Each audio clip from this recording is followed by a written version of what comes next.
నిజామాబాద్ లో BRS MLC Kalvakuntla Kavitha విలేకరుల సమావేశం ఏర్పాటు చేశారు. పసుపు బోర్డు ఏర్పాటుపై ఎమ్మెల్సీ కల్వకుంట్ల కవిత స్పందించారు. పసుపు బోర్డు ఏర్పాటును స్వాగతిస్తున్నారని, పసుపు బోర్డు ఏర్పాటు ప్రకటించిన విధానంపై అభ్యంతరాలున్నాయని అన్నారు. పసుపు బోర్డు ప్రారంభోత్సవం బీజేపీ కార్యక్రమంలో చేశారని, రాష్ట్ర ప్రభుత్వాన్ని ఆహ్వానించకుండా ప్రోటోకాల్ పాటించలేదని అన్నారు. కేవలం బీజేపీ మంత్రులు, ఎమ్మెల్యేలు, ఎంపీ కూర్చొని ప్రారంభించుకున్నారని, స్థానిక ప్రజా ప్రతినిధులకు సమాచారం ఇవ్వకపోవడం బాధాకరమని అన్నారు.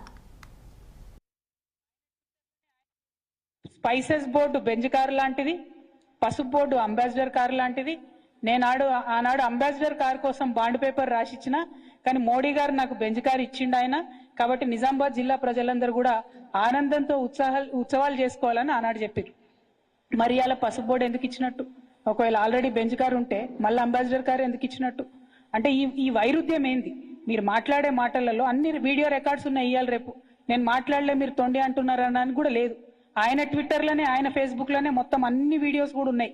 ఏది అరవింద్ గారు వేస్ట్, పసుపు బోర్డు కాలం అయిపోయింది, పసుపు బోర్డు కాలం చెల్లిపోయింది, పసుపు బోర్డుతో అయ్యేది లేదు పోయేది లేదు, కాబట్టే స్పైసెస్ బోర్డు చాలా బాగుందని ఆయన బాకా ఊదిన వీడియోలు అన్ని కూడా ఉన్నాయి.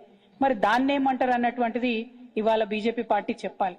ఎప్పటికప్పుడు ఆనాటి మందమే మాట్లాడి తప్పించుకొని తిరుగుదామంటే ప్రజలు ప్రతి ఒక్క విషయాన్ని గమనిస్తారన్న విషయం రాజకీయాల్లో ఉన్న ప్రతి ఒక్కరం కూడా చూసుకోవాలి.